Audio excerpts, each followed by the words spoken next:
اگر آپ چاہتے ہیں کہ آپ کو نیو ویڈیوز کے بارے میں اطلاع ملے تو آپ چینل کو سبسکرائب کریں۔ إن الحمد لله نحمده ونستعينه ونستغفره ونؤمن به ونتوكل عليه ونعوذ بالله من شرور أنفسنا ومن سيئات أعمالنا من يهده الله فلا مضل له ومن يضلل فلا هادي له وأشهد أن لا إله إلا الله وأشهد أن محمدا عبده ورسوله فإن خير الحديث كتاب الله وخير الهدي هدي محمد صلى الله عليه وسلم وشر الأمور محدثاتها وكل محدثة بدعة وكل بدعة ضلالة وكل ضلالة في النار أعوذ بالله من الشيطان الرجيم بسم الله الرحمن الرحيم يا أيها الذين آمنوا اتقوا الله حق تقاته ولا تموتن إلا وأنتم مسلمون يا أيها الناس اتقوا ربكم الذي خلقكم من نفس واحدة وخلق منها زوجها وبث منهما رجالا كثيرا ونساء واتقوا الله الذي تساءلون به والأرحام إن الله كان عليكم رقيبا يا أيها الذين آمنوا اتقوا الله وقولوا قولا سديدا يصلح لكم أعمالكم ويغفر لكم ذنوبكم ومن يطع الله ورسوله فقد فاز فوزا عظيما وقال الله عز وجل أعوذ بالله من الشيطان الرجيم وما هذه الحياة الدنيا إلا لهو ولعب وإن الدار الآخرة لهي الحيوان لو كانوا يعلمون۔ تمام قسم کی تعریفات صرف اور صرف اللہ رب العالمین وحدہ لا شریک کے لیے ہے، جس کی عبادت میں کوئی بھی شریک نہیں، اور لاکھوں کروڑوں ان گنت بے شمار درود و سلام ہو ہمارے آخری پیغمبر شفیع المذنبین جناب محمد رسول اللہ صلی اللہ علیہ وسلم کی ذات گرامی پر۔ حضرات، ہمارا اس دنیا میں آنے کا ایک مقصد کہ ہر ان اعمال افعال کو انجام دینا کہ جو ہمارے لیے جنت میں داخل ہونے کا ذریعہ اور سبب ہو، اور ہر ان اعمال و افعال سے اپنے آپ کو بچانا، اجتناب کرنا جو ہمیں جہنم میں داخل کرنے کا ذریعہ اور سبب ہو۔ یہ کیا ہے؟ حقیقی کامیابی ہے کہ انسان جنت میں داخل ہو جائے اور جہنم سے بچ جائے۔ فمن زحزح عن النار وادخل الجنة فقد فاز۔ اللہ رب العالمین نے فرمایا جو شخص جہنم سے بچا لیا گیا اور جنت میں داخل کر دیا گیا فقد فاز، تو حقیقت میں وہ کامیاب ہو گیا۔ اور یہی کیا ہے؟ انسان کی حقیقی کامیابی ہے۔ لیکن یہ تمام چیزیں انسان کے اندر کب پیدا ہوگی؟ انسان کب اپنے آپ کو ان تمام افعال اور اعمال سے بچائے گا جو برے ہو اور اس کو جہنم میں لے جانے کا ذریعہ اور سبب ہو؟ انسان کب ہر ان اعمال اور افعال کو انجام دے گا کہ جو اچھے ہوں اور اس کو جنت میں لے جانے کا ذریعہ اور سبب ہو؟ جب اس کے اندر شرم و حیا کا جذبہ پیدا ہوگا، جب اس کے اندر شرم و حیا کا مادہ پیدا ہوگا، تب ہی یہ چیز کیا ہے؟ ممکن ہے۔ حیا، شرم و حیا یہ ایسا وصف لازم ہے کہ جس کے بغیر انسان کا ایمان مکمل نہیں ہوتا، اور اس کا ایمان درجہ کمال کو بھی نہیں پہنچ پاتا۔ اگر اللہ تعالیٰ سے انسان کی شرم و حیا باقی نہ رہے، اس کے اندر شرم و حیا ختم ہو جائے، تو نیکی اور برائیوں کا تصور ختم ہو جاتا ہے۔ پھر انسان اس کے اندر من چاہی زندگی، اپنے من کی زندگی گزارنے کا جذبہ، اپنے من کی زندگی گزارنے کا مادہ پیدا ہو جاتا ہے۔ تو انسان کے اندر شرم و حیا کا پایا جانا نہایت ہی لازمی ہے۔ اگر انسان کے اندر شرم و حیا ہے تو وہ اپنے آپ کو برائیوں سے بچاتا ہے، اپنے آپ کو گندگیوں سے بچاتا ہے، اور اپنے آپ کو ان تمام اعمال سے آرائش اور آسائش کرنے کی کوشش کرتا ہے جو اللہ کی نظر میں محبوب ہے، جسے اللہ رب العالمین پسند فرماتا ہے۔ اور جب من چاہی زندگی کا آغاز ہوتا ہے تو مقصد تخلیق یہ تحت الثری میں جا بستا ہے۔ عزت تو ذلت میں فرق معدوم، عصمت و عفت بلا حیثیت اور بلا قیمت ہو کر رہ جاتی ہے۔ انسان اپنے تخلیق کے مقصد کو بھول جاتا ہے، اپنے پیدا ہونے کے مقصد کو بھول جاتا ہے، اور من چاہی زندگی گزارتا ہے، جو چاہتا ہے وہ کرتا ہے، گناہ بھی انجام دیتا ہے، اور جب من کرتا ہے تو نیکی بھی انجام دے دیتا ہے۔ تو انسان کے تخلیق کا مقصد ختم ہو جاتا ہے جب اس کے اندر سے شرم و حیا ختم ہو جاتی ہے۔ اور حیا یہ ایمان کا حصہ ہے، ایمان کی شاخ ہے۔ اللہ کے رسول صلی اللہ علیہ وسلم نے فرمایا الحیاء شعبۃ من الایمان، کہ حیا، شرم کرنا، یہ ایمان کی شاخوں میں سے ایک شاخ ہے، ایمان کا حصہ ہے۔ مطلب کیا ہے اس کا؟ کہ انما یقطع صاحبہ عن المعاصی ویحجزہ عنہا، کہ جس کے اندر حیا ہو تو وہ حیا انسان کو برائیوں سے روک دیتی ہے، برائیوں سے، گناہوں سے اس کا تعلق ختم کر دیتی ہے۔ پھر کیا ہوتا ہے؟ فصار بذلک من الایمان، پھر لہٰذا اس طرح سے یہ ایمان بن جاتا ہے۔ کیونکہ ایمان کا ایک مطلب یہ بھی ہے مجموعی طور پر کہ اللہ رب العالمین نے جن چیزوں کا حکم دیا ہے اس پر عمل کرنا، اور جن چیزوں سے روکا ہے اس سے رک جانا، اپنے آپ کو بچا لینا۔ یہ کیا ہے؟ ایمان۔ تو جس کے اندر حیا ہے گویا اس کے اندر ایمان ہے، اور جس کے اندر ایمان نہیں، جس کے اندر حیا نہیں، تو اس کے اندر ایمان کا پایا جانا بھی مشکل ہے۔ اور یہی وہ حیا ہے، یہی وہ شرم ہے کہ جس کے پیدا کرنے کے لیے اللہ کے رسول صلی اللہ علیہ وسلم نے جن 4 چیزوں کی طرف توجہ دلائی، جن 4 چیزوں کی تعلیم دی۔ ایک تو یہ کہ اپنے سر کی اور اپنے سر کے ارد گرد آس پاس کی چیزوں کی حفاظت کرے، اپنے دل و دماغ میں شیطان کے وسوسے کو پیدا نہ ہونے دے، اپنے دل و دماغ میں خرافات کو، فسادات کو، بے حیائی کو، بدعقیدگی کو پیدا نہ ہونے دے، اپنی زبان کا صحیح استعمال کرے، اپنی آنکھوں کا صحیح استعمال کرے، اپنے کانوں کا جائز چیزوں میں استعمال کرے۔ دوسری چیز، اپنے پیٹ اور پیٹ کے اندر جانے والی چیزوں میں غور و فکر کرے، اپنے پیٹ کو بیماریوں سے بچائے، اپنے پیٹ کے اندر جو چیز تم داخل کر رہے ہو، جو کھا رہے پی رہے ہو، اس کے اندر غور و فکر کرے، کیا وہ چیز حلال ہے یا حرام ہے، جائز ہے یا ناجائز ہے۔ حلال کو اختیار کرے، حلال کو کھائے، حرام سے بچے اور حرام کو اختیار کرنے سے اپنے آپ کو دور کر دے۔ تیسری چیز، موت کو یاد کرے، قبر کے حالات کو یاد کرے کہ ہمیں اس دنیا سے ایک نہ ایک دن جانا ہے، موت ہم کو آنا ہے، اور قبر میں جا کر ہمیں اللہ رب العالمین کے سوالات کے جوابات دینا ہے۔ اور چوتھی چیز جس عنوان کے تحت آج کا یہ خطبہ ہے، اللہ کے رسول صلی اللہ علیہ وسلم نے فرمایا وَمَنْ أَرَادَ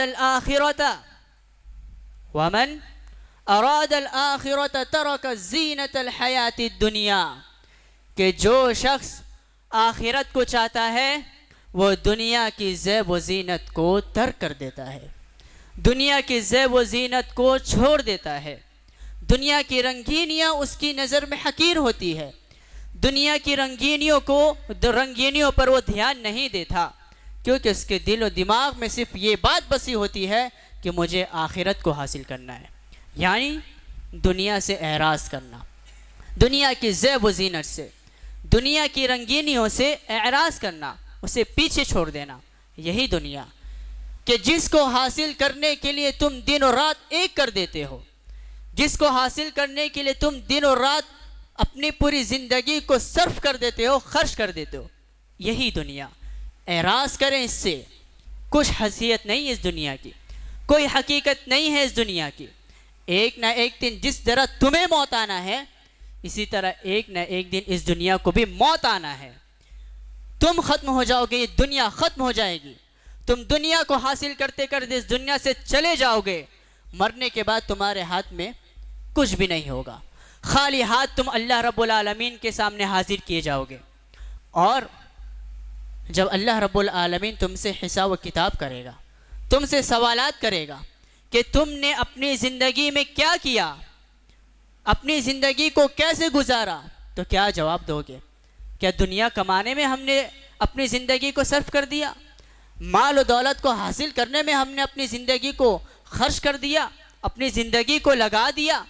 نہیں، اس وقت تم افسوس کرنے کے سوا اور کچھ نہیں کر پاؤ گے، اور پھر اللہ سے مہلت چاہو گے کہ اے رب تو مجھے تھوڑی سی مہلت دے دے تاکہ میں واپس دنیا میں جاؤں اور نیک اعمال کو انجام دینے لگوں، تیری خوشنودی حاصل کر لوں۔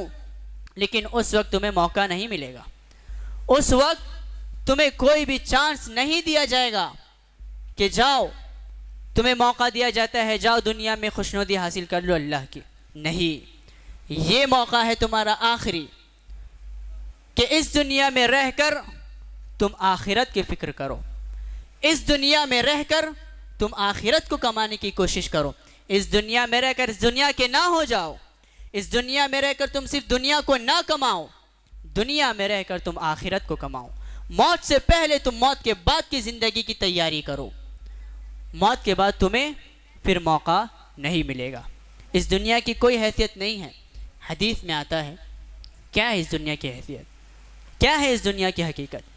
اللہ کے رسول صلی اللہ علیہ وسلم فرماتے ہیں کہ اس دنیا کی حیثیت اللہ رب العالمین کی نگاہ میں مچھر یا مکھی کے پر کے برابر بھی نہیں ہے۔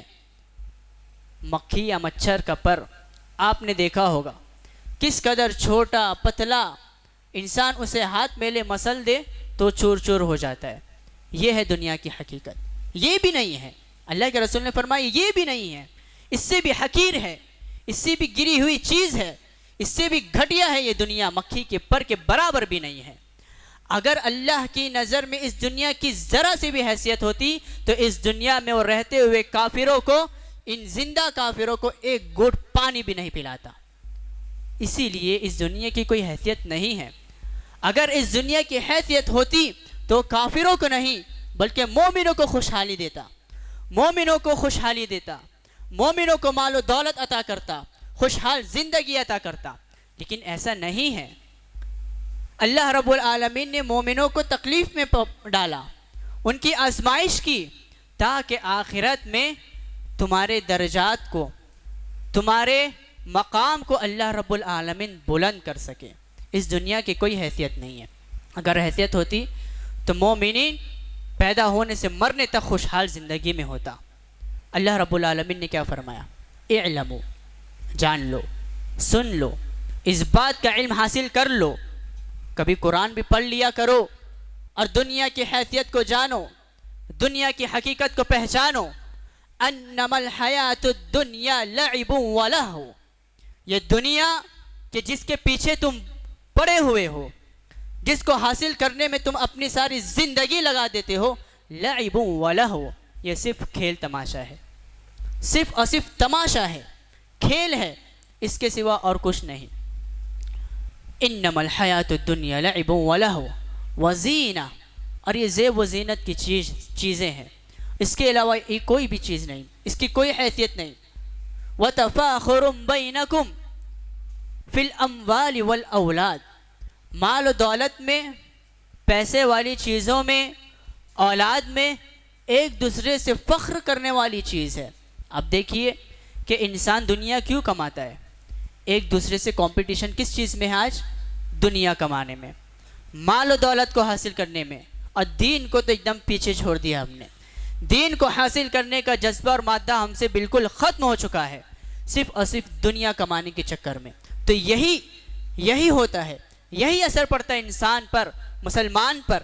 جب وہ دنیا کو حاصل کرنے لگتا ہے تو دین کو بھول جاتا ہے، اللہ اور اس کے رسول کو بھول جاتا ہے، اور اس کی نگاہ میں، اس کی نظر میں صرف اور صرف مال و دولت کی حیثیت بڑھ جاتی ہے، صرف اور صرف مال و دولت اس کی نگاہوں میں بے بس ہو جاتی ہے۔ تو اللہ رب العالمین نے فرمایا کہ یہ زیب و زینت کی چیز ہے، کھیل تماشے کے سوا اور کچھ نہیں ہے۔ وَتَفَاخُرٌ بَيْنَكُمْ فِي الْأَمْوَالِ وَالْأَوْلَادِ كَمَثَلِ غَيْثٍ أَعْجَبَ الْكُفَّارِ۔ یہ دنیا ایسی ہی ہے کہ جس طرح سے ایک کسان، ایک کافر کو یہ بات پسند آتی ہے، اعجب الکفار کمثل غیث اعجب الکفار نباتہ، جس طرح سے وہ بارش کو پسند کرتا ہے اور اس کی پیداوار کو پسند کرتا ہے۔ ایک کسان بارش کو پسند کرتا ہے کہ بارش آتی ہے، اس کے کھیت میں گرتی ہے اور اس کی کھیت ہری بھری ہو جاتی ہے، نباتات اگتے ہیں، پیڑ پودے اگتے ہیں، جس کے ذریعے سے وہ روزی روٹی حاصل کرتا ہے۔ کمثل غیث اعجب الکفار نباتہ ثم یہیج، پھر کیا ہوتا ہے؟ یہ پیڑ پودے، یہ کھیت، یہ ہری بھری چیزیں، یہ سبزیاں، یہ پھل فروٹ، یہ تمام چیزیں کیا ہو جاتے ہیں؟ یہیج، سوکھ جاتے ہیں، ان کے ختم ہونے کا وقت آ جاتا ہے، یہ سوکھ کر بکھر جاتے ہیں۔ فتراہ مصفرا، سوکھنے کے بعد کیا ہوتا ہے؟ یہ پیلے پڑ جاتے ہیں، ان میں زردی آ جاتی ہے۔ آپ دیکھیے کوئی گھاس ہری ہونے کے بعد وہ کس طرح سے سوکھ جاتی ہے۔ ثم یہیج فتراہ مصفرا ثم یکون حطاما، پھر کیا ہوتا ہے؟ وہ چورا چورا ہو جاتی ہے۔ آپ کوئی سوکھی ہوئی گھاس کو اٹھائیں اور اسے اپنے مٹھی میں دبائیں اور پھر دیکھیے وہ گھاس کس طرح سے چورا چورا ہو جاتی ہے، ٹکڑے ٹکڑوں میں بٹ جاتی ہے، پھر اسے اڑائیں، ہواؤں میں بکھر جاتی ہے، زمین پر بکھر جاتی ہے۔ یہی حیثیت ہے دنیا کی، یہی حقیقت ہے دنیا کی کہ آج ہے، کل کے دن یہ ختم ہو جائے گی، آج ہے، کل کے دن یہ ریزہ ریزہ ہو جائے گی، اور مرنے کے بعد یہ دنیا تمہارے کچھ بھی کام نہیں آئے گی، تمہیں کوئی بھی فائدہ نہیں پہنچائے گی۔ تو دنیا سے اعراض کرے، اپنے اندر اللہ سے شرم و حیا کا جذبہ اور مادہ پیدا کرے، تاکہ تم گناہوں سے بچا لیے جائے اور تمہیں نیک اعمال پر ابھارا جائے، تم نیک اعمال انجام دے سکو، جس کے نتیجے میں، جس کے بدلے میں ہمارا جو حقیقی مقصد ہے، حقیقی کامیابی ہے، ہم اسے حاصل کریں، ہم اسے حاصل کر سکیں۔ وہ کیا ہے؟ جنت میں داخل ہو جانا اور جہنم سے بچ جانا۔ ہماری اصل منزل کیا ہے؟ ہمارا اصل مقصد کیا ہے؟ ہم اسے یاد رکھیں۔ یہ دنیا عارضی چیزیں ہیں، یہ دنیا ایک نہ ایک دن ختم ہو جائے گی، جس طرح تم ختم ہو جاؤ گے۔ ہمیں اپنی منزل، آخری منزل کو جاننے کی ضرورت ہے، اپنی آخری منزل، آخری ڈیسٹینیشن کو پہچاننے کی ضرورت ہے، اور اسی کی تیاری کی جائے۔ کیا ہے ہماری آخری منزل؟ آخرت۔ آخرت کے بارے میں سوچے۔ اللہ رب العالمین نے فرمایا من کان یرید الآخرۃ یرید الحیات الدنیا، کہ جو شخص دنیاوی زندگی کو پسند کرتا ہے، دنیاوی زندگی کو چاہتا ہے کہ اسے دنیا میں خوشحالی مل جائے، اچھے اچھے گھر رہنے کے لیے مل جائے، اچھے اچھے کپڑے پہننے کے لیے مل جائے، مال و دولت اس کے اکاؤنٹ میں بیلنس ہو، زیادہ سے زیادہ ہو۔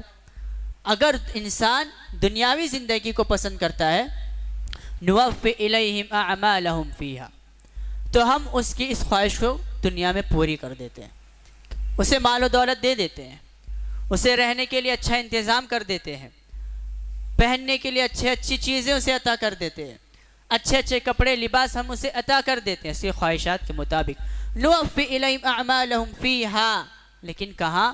صرف دنیا میں۔ دنیا چاہنے والا صرف دنیا میں فائدہ اٹھاتا ہے، دنیا کو پسند کرنے والوں سے صرف دنیا کی پسندیدہ چیز حاصل ہوتی ہے۔ وَهُمْ فِيهَا لَا يُبْخَسُونَ، اور ان تمام چیزوں میں اللہ رب العالمین کوئی بھی کمی نہیں کرتا، اس میں کوئی بھی کمی نہیں کی جاتی۔ أُولَئِكَ الَّذِينَ لَيْسَ لَهُمْ فِي الْآخِرَةِ إِلَّا النَّارُ، اور یہ دنیا چاہنے والے، یہ دنیا کے طلبگار، جو دنیا کو حاصل کرنے میں اپنی پوری زندگی صرف کر دیتے ہیں، اپنی پوری زندگی لگا دیتے ہیں، دن اور رات ایک کر دیتے ہیں۔ لیس لہم فی الآخرۃ الا النار، دنیا میں ہم نے ان کو سب کچھ عطا کر دیا، لیکن آخرت میں ان کے لیے کچھ بھی نہیں ہوگا سوائے آگ کے، سوائے جہنم کے۔ وہ جہنمی ہے جو دنیا کا طلبگار ہے، جو دنیا کو چاہتا ہے۔ لیس لہم فی الآخرہ، آخرت میں ان کے لیے کچھ بھی نہیں ہے، الا النار، صرف اور صرف جہنم ہے۔ جہنم کی آگ میں اسے ڈھکیلا جائے گا، جہنم کی آگ میں اسے جلایا جائے گا۔ کیوں؟ کیونکہ اس نے دنیا کو طلب کیا، اس نے دنیا کو چاہا۔ دنیا کو طلب کرنا، دنیا کو چاہنا یہ کوئی بری چیز نہیں ہے، لیکن صرف دنیا کو چاہنا، صرف اور صرف دنیا کمانا، صرف اور صرف دنیا کو طلب کرنا، یہ سب سے بری چیز ہے اور انسان کو جہنم میں لے جانے کا ذریعہ اور سبب ہے۔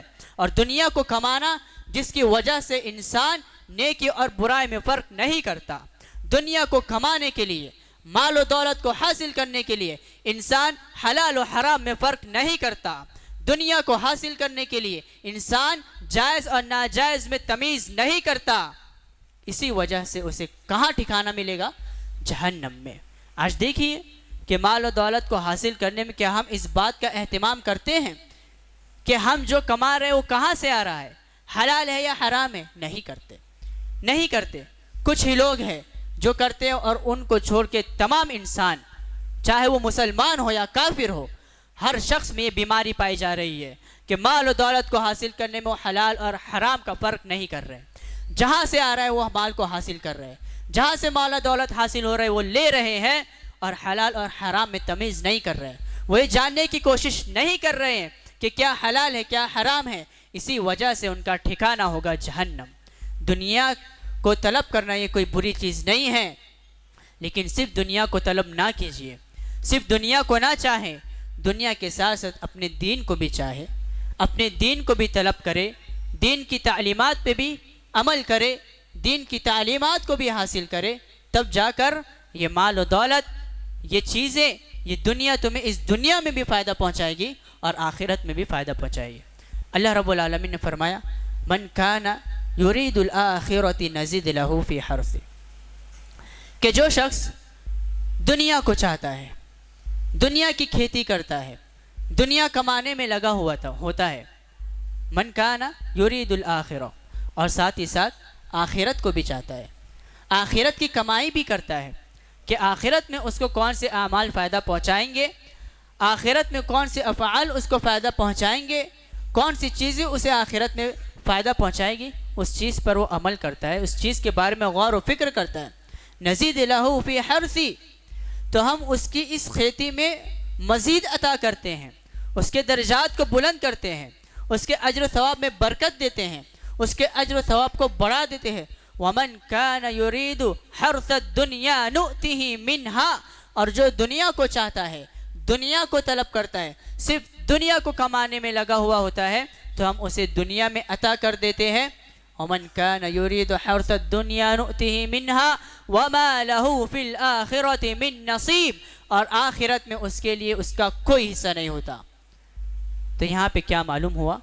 اللہ رب العالمین نے دنیا کے کمانے والے کے بارے میں یہ تو کہا کہ آخرت میں اس کا کوئی حصہ نہیں ہوتا، لیکن آخرت کے کمانے والے کے بارے میں یہ نہیں کہا کہ دنیا میں اس کا کوئی حصہ نہیں ہوتا۔ آخرت کا کمانے والا دنیا میں بھی فائدہ اٹھاتا ہے، اور آخرت کا کمانے والا ساتھ ہی ساتھ آخرت میں بھی فائدہ اٹھاتا ہے۔ اس دنیا کی زندگی کے بعد جو دوسری دنیا ہے، جہاں پر یہ فیصلہ ہونے والا ہے کہ تم جہنم میں جاؤ گے یا جنت میں، وہاں پر بھی اسے فائدہ ہوتا ہے، اور وہ فائدہ کیا ہے کہ اسے جنت میں داخل کیا جاتا ہے اور جہنم سے اسے بچا لیا جاتا ہے۔ یہ کیا ہے؟ انسان کی حقیقی کامیابی ہے۔ اور جب انسان کے اندر یہ جذبہ پیدا ہو، وہ دنیا سے اعراض کرنے لگے، دنیا کی رنگینیاں، دنیا کی آرائشیں، دنیا کی آسائشیں، دنیا کی زیب و زینت جب اس کی نگاہ میں پیکھی پڑ جائے، تو پھر اس کے اندر اللہ سے شرم و حیا پیدا ہوتی ہے۔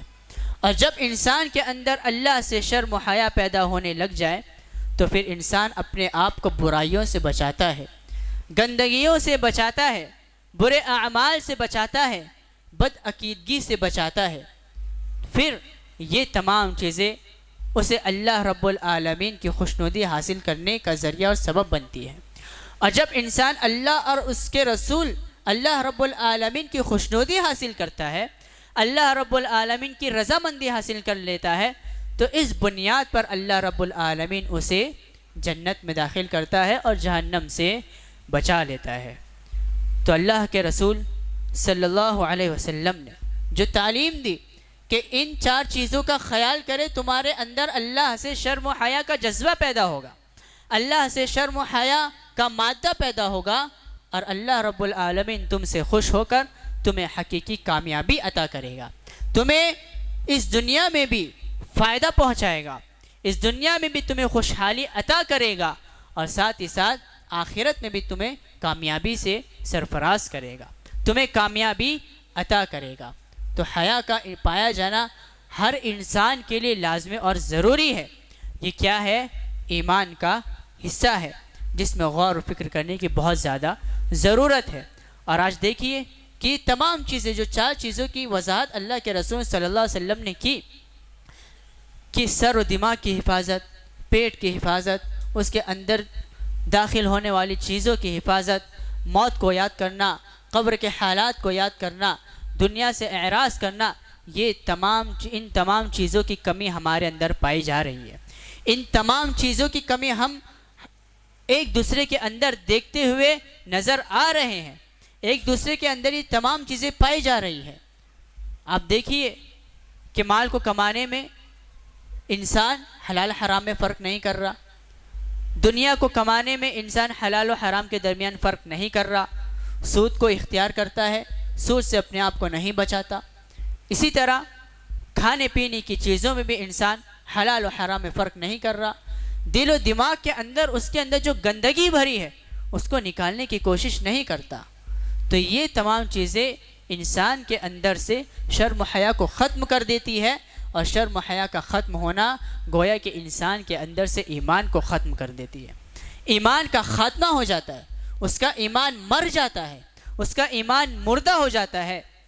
تو ایمان کی حفاظت کرے، ایمان کی حفاظت کے لیے شرم و حیا کی حفاظت کرنے کی ضرورت ہے، اپنے اندر شرم و حیا کو پیدا کرنے کی نہایت بہت زیادہ ضرورت ہے، تاکہ ہمارے ایمان کی حفاظت ہو، اللہ اور اس کے رسول پر ایمان کی حفاظت ہو، صحیح عقیدے کے مطابق ہمارا ایمان صحیح ہو، تجارت کے معاملے میں ہمارا ایمان صحیح ہو، مال و دولت کو حاصل کرنے کے معاملات میں ہمارا ایمان صحیح ہو، پڑوسی کے تعلق سے ہمارا ایمان صحیح ہو، اپنے بھائی بہنوں کے تعلق سے ہمارا ایمان صحیح ہو، اپنے دیگر مسلمان بھائیوں کے تعلق سے ہمارا ایمان صحیح ہو، اپنے رشتہ داروں کے تعلق سے ہمارا ایمان صحیح ہو، اللہ اور اس کے رسول کے تعلق سے ہمارا ایمان اور اسلام صحیح ہو۔ تو یہ تمام چیزیں کب پیدا ہوگی؟ جب ہمارے اندر اللہ سے شرم و حیا پیدا ہوگی، اللہ سے شرم و حیا کرنے کی طاقت اور قوت ہمارے اندر ہوگی، تب جا کر ان تمام چیزوں میں ہمارا ایمان صحیح ہوگا۔ اور جب یہ تمام چیزیں ہماری صحیح ہوگی تو مطلب یہ ہوا کہ ہم نے اللہ رب العالمین کے بتائے ہوئے طریقے کے مطابق زندگی گزاری، اللہ رب العالمین کے بتائے ہوئے طریقے کے مطابق ہم نے اپنے اعمال کو انجام دیا، اور ان تمام اعمال اور افعال سے اپنے آپ کو بچایا جس سے اللہ رب العالمین نے رکنے کا حکم دیا اور بچنے کا حکم دیا۔ تو اپنے اندر ایمان کو پیدا کرنے کے لیے حیا کو پیدا کرنا ضروری ہے، اور حیا یہ وہ چیز ہے جس کے بارے میں اللہ کے رسول صلی اللہ علیہ وسلم نے فرمایا الحیاء لا یأتی الا بخیر، کہ حیا تو وہ چیز ہے جو صرف اور صرف خیر لاتی ہے، اچھائیاں لاتی ہے، بھلائیاں لاتی ہے۔ کیا آپ کی زندگی میں اچھائیاں آ رہی ہے؟ آپ کی زندگی میں بھلائیاں آ رہی ہے؟ کیا خیر کے معاملات آپ کے ساتھ درپیش ہیں؟ خیر کے معاملات آپ کے ساتھ انجام پا رہے ہیں؟ نہیں، نہ ہماری زندگی میں خیر ہے، بھلائیاں ہیں، نہ ہماری زندگی میں اچھائیاں آ رہی ہیں۔ کیوں؟ کیونکہ تمہارے اندر شرم و حیا ختم ہو چکی ہے، تمہارے اندر شرم و حیا کا جذبہ مادہ بالکل مر چکا ہے۔ اور یہ شرم و حیا جب انسان کے اندر سے ختم ہو جائے تو اللہ کے رسول صلی اللہ علیہ وسلم نے فرمایا اذا لم تستحی فاصنع ما شئت، جب تمہارے اندر شرم و حیا ختم ہو جائے، شرم و حیا باقی نہ رہے، تو تم جو چاہو وہ کرو، جو گناہ کا کام کرنا ہے تم کرو. اور ایسا ہوتا ہے، انسان کے اندر شرم و حیا ختم ہو جاتی ہے تو انسان ہر طرح کا گناہ انجام دیتا ہے. زنا کرتا ہے، اپنے والدین کی حکم کی نافرمانی کرتا ہے، اپنے والدین کے ساتھ بد سلوکی کرتا ہے، اپنے والدین کی نافرمانی کرتا ہے، اپنے بھائیوں کے ساتھ حسن اخلاق سے پیش نہیں آتا، اپنے مسلمان بھائیوں کا خیال نہیں کرتا، اپنے پڑوسیوں کا خیال نہیں کرتا، اور اللہ اور اس کے رسول صلی اللہ علیہ وسلم کے حکم کی قدم با قدم وہ نافرمانی کرتا ہے اور اپنے پیروں سے اسے روندنے کی کچلنے کی کوشش کرتا ہے. یہ ہے حیا، کہ جب انسان کے اندر حیا پیدا ہو تو اللہ اور اس کے رسول کے احکامات کی وہ فرما برداری کرتا ہے. اپنے اندر ایمان پیدا کریں. آج دیکھیے کہ اسلام کے دشمن باہر کھڑے تمہارا انتظار کر رہے ہیں تمہیں چوٹیوں کی طرح مسل دینے کے لیے. کیوں؟ کیونکہ تمہارا ایمان کمزور ہو چکا ہے. آج دیکھیے اسلام کے خلاف کس قدر دشمن اپنی پوری دن رات محنت کرتے ہیں اسلام کو تباہ و برباد کرنے کے لیے، مسلمانوں کو تباہ و برباد کرنے کے لیے، تمہیں چوٹیوں کی طرح مسل دینے کے لیے. اور اگر آج ہم اپنے آپ کو نہیں سدھاریں گے، اپنے ایمان کو مضبوط نہیں کریں گے، تو وہ وقت، وہ دن، وہ زمانہ دور نہیں کہ جس میں مسلمانوں کو کچل دیا جائے گا. تم اللہ اس کے رسول کے احکامات کو کچلتے ہو، اب اللہ اس کے رسول کے احکامات کو روندتے ہو. تم کیا سمجھتے ہو کہ اللہ رب العالمین تمہیں ایسے چھوڑ دے گا؟ اللہ رب العالمین تمہیں سزا میں مبتلا کرے گا، تمہیں عذاب میں مبتلا کرے گا. اور یہی تمہارا عذاب ہے کہ تمہارے دشمن تمہیں کچل دیں گے، تمہارے دشمن تمہیں مسل کر رکھ دیں گے اور تم کچھ بھی نہیں کر پاؤ گے. تو اپنے ایمان کا جائزہ لیں، اپنے اندر اللہ سے شرم و حیا پیدا کریں، اپنے آپ کو حلال چیزوں کو اپنانے والا انسان بنائیں، حرام چیزوں سے اپنے آپ کو بچائے، کسب حلال کا اہتمام کرے، حلال کمائی کا اہتمام کرے، حرام چیزوں سے اپنے آپ کو بچائے، اپنا دل و دماغ کا صحیح استعمال کرے، اپنے دل و دماغ میں خرافات، فسادات، فحش کاموں کو پیدا ہونے نہ دے، شیطان کے وسوسوں کو پیدا ہونے نہ دے، اپنے پیٹ کی حفاظت کرے اور دنیا سے اعراض کرے. یہ تمام چیزیں تمہارے ایمان کو مضبوط کرے گی، تمہارے اندر شرم و حیا کو پیدا کرے گی اور تمہارا ایمان اس سے مضبوط ہوگا. پھر تمہارے دشمنان اسلام تمہارا کچھ بھی نہیں بگاڑ پائیں گے. اللہ رب العالمین سے دعا ہے اللہ رب العالمین ہمیں ان تمام چیزوں کا اہتمام کرنے کی توفیق دے. اللہ رب العالمین ہمیں اپنے دل و دماغ کی حفاظت کرنے کی توفیق دے، کسب حلال کا اہتمام کرنے کی توفیق دے. اللہ رب العالمین ہمیں دنیا سے اعراض کرنے والا بنائے، دین کی تعلیمات کو حاصل کرنے والا بنائے، دین کی حفاظت کرنے والا بنائے. اللہ اور اس کے رسول کے بتائے ہوئے طریقے کے مطابق زندگی گزارنے کی توفیق دے. آمین. وآخر دعوانا ان الحمدللہ رب العالمین. اگر آپ چاہتے ہیں کہ آپ کو نیو ویڈیوز کے بارے میں اطلاع ملے تو آپ چینل کو سبسکرائب کریں.